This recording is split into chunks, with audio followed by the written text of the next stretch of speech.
everyone, and welcome to Women with Disabilities Victoria micro-webinar series. My name is Tess Bellis, and this is my colleague Stephanie Sayer. I am the Gender and Disability Project Officer here at WDV, and today is Module 1, and we'll be talking about what is violence against women with disabilities. Before I begin, I'd like to acknowledge that Women with Disability Victoria acknowledges Aboriginal and Torres Strait Islander peoples are the first inhabitants of the traditional custodians of the lands and the waterways in which we live, work and play. We pay our respects to their ancestors and elders, past, present and emerging. The WDV community is committed to honouring the unique cultural and spiritual relationship Aboriginal and Torres Strait Islander peoples have with their land and their waters, and the rich contribution to society. We also like to acknowledge the ongoing strength and resilience of Aboriginal and Torres Strait Islander women with disabilities, as they are 35 times more likely to experience violence. So today we're going to be talking about violence and discrimination against women with disabilities, and for some participants this might be a little bit triggering and distressing. If you do find it triggering, please feel free to use your self-care strategies like go for a walk, eat something, or maybe pet a pet if you're at home. Otherwise, please feel free to call 1-800-RESPECT on 1-800-737-732. And this is a national domestic violence and sexual assault counselling service. They operate 24 hours. And this is not only for victim survivors of violence and perpetrators, but also for third-party prevention contributors like yourselves who work in the sector. So today I'm going to talk a little bit about gendered language, and we do this specifically because based on our Watch Change the Story framework and the evidence base, we use language like to describe the perpetrator and pronouns like he, him, and for the victim we use she, her, because we know that for 95% of perpetrators are men, even if the victims themselves is a man, and 1 in 4 women experience intimate partner violence by a man. So we know that the evidence base overwhelmingly suggests that in a heterosexual relationship, the woman is the victim and the man is the perpetrator. And this is not to discount people who are gender diverse. Of course, they experience violence too, and at quite high rates, but this is just to go along with the evidence base for what happens in a heterosexual relationship. So what is violence against women?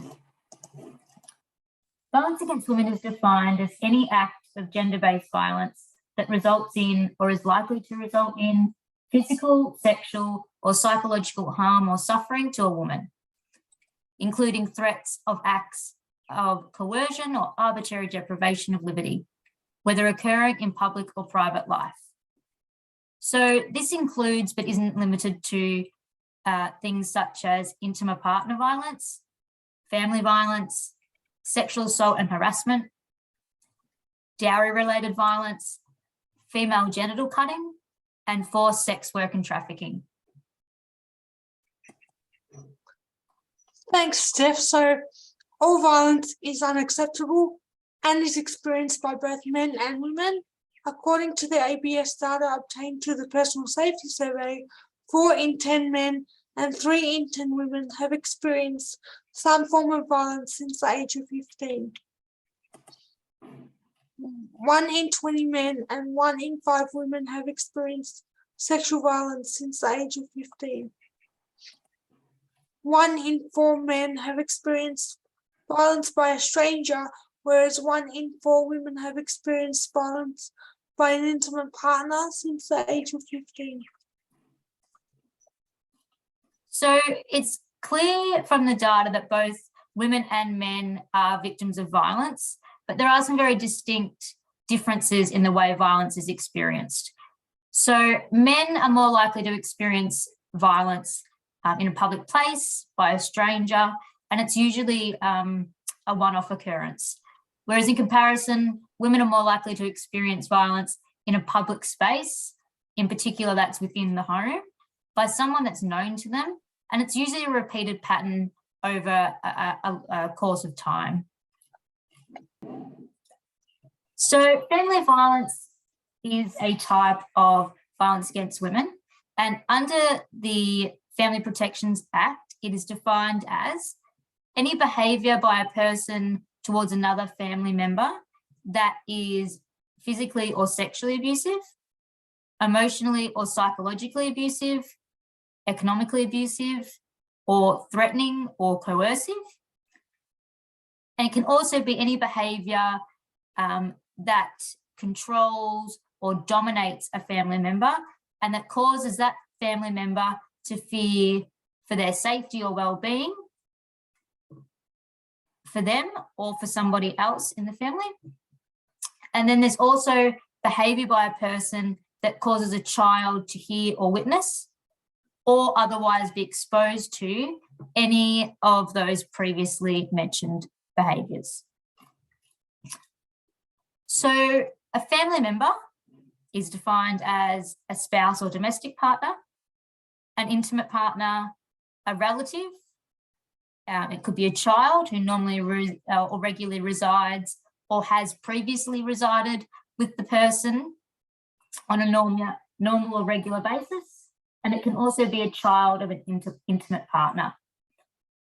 Also want to note that a relationship between a person with a disability and the person's carer over time may come to approximate the type of relationship that would exist between family members.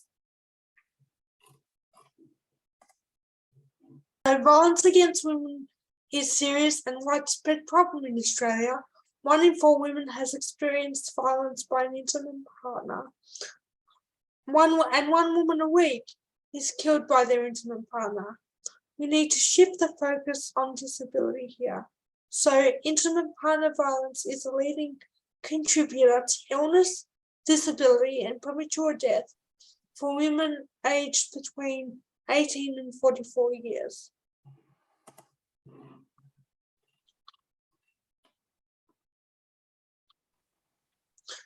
A 65% of women with disabilities report at least one experience of violence since the age of 15, compared to 45% of women without disabilities.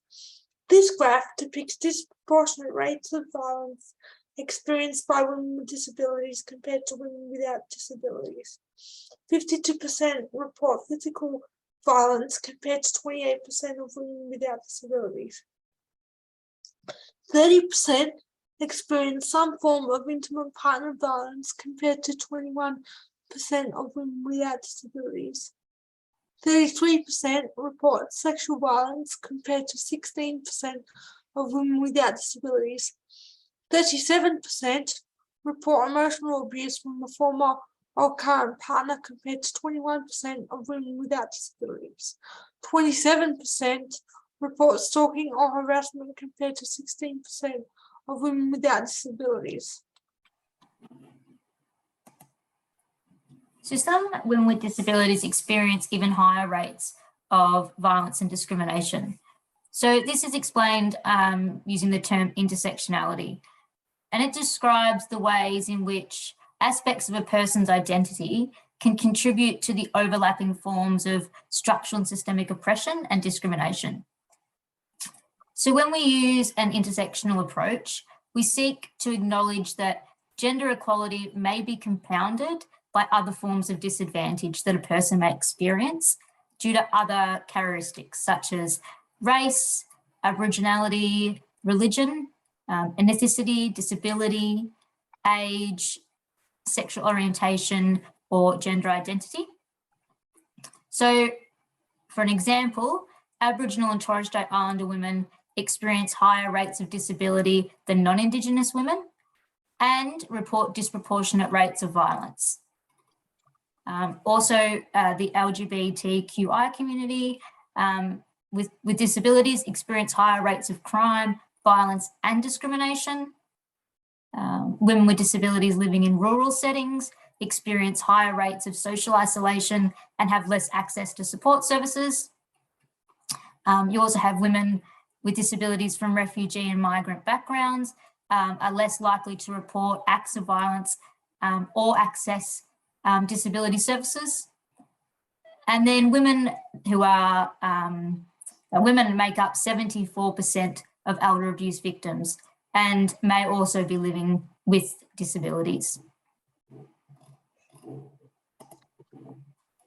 So women with disabilities experience the same types of violence as women without disabilities, but how this can look might be different based on our disability.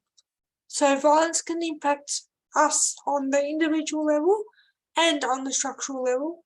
For example, social abuse might look like an organisational policy that does not allow a woman to leave their room or visit friends or have their partner stay over in a respite facility or their home. Sexual abuse might look like a woman's partner refusing to provide care assistance until she agrees to sex. Physical abuse might look like a carer denying or using the threat to deny access to medication to control a woman. And financial abuse might look like a disability organisation taking money for services, not actually providing the service or the need. So, spiritual abuse is, for example, approaching people with disabilities for unsolicited healing, telling them they need to pray for a cure to God. Psychological abuse might be a service provider making a woman feel like she's a burden because she's unable to meet her access requirements, or they're unable to meet her access requirements rather. And technological abuse might look like a perpetrator of violence using a tracking device plugged in on their wheelchair to monitor their every move. So often we hear, well, why don't they just leave? So this can be very difficult, and there's lots of barriers to accessing support for women with disabilities. So this is can include, but not limited to, a lack of access to physical and the sensory environment, a lack of access to communication support, and this can include a lack of access to information in accessible formats. Ableism, so just the attitude or practices that discriminate against people with disabilities. People focusing on the disability instead of the concern, making inappropriate assumptions, which comes back to ableism, and then a lack of workforce trauma awareness by people working in the social service and disability sector. So what can you do? So violence against women and girls with disabilities is a serious violation of human rights, but it is preventable, not inevitable. So by shifting sexist and ableist attitudes and structures, we can stop violence at the start. So that brings us to the end of Module 1, what is violence against women with disabilities? Please complete the questionnaire to gain your certificate of completion for this model. The next model will focus on what is prevention of violence against women with disabilities, and this will cover what drives violence against women with disabilities and what we can do to prevent violence occurring in the first place. So on behalf of Women with Disabilities Victoria, thank you for participating in this module.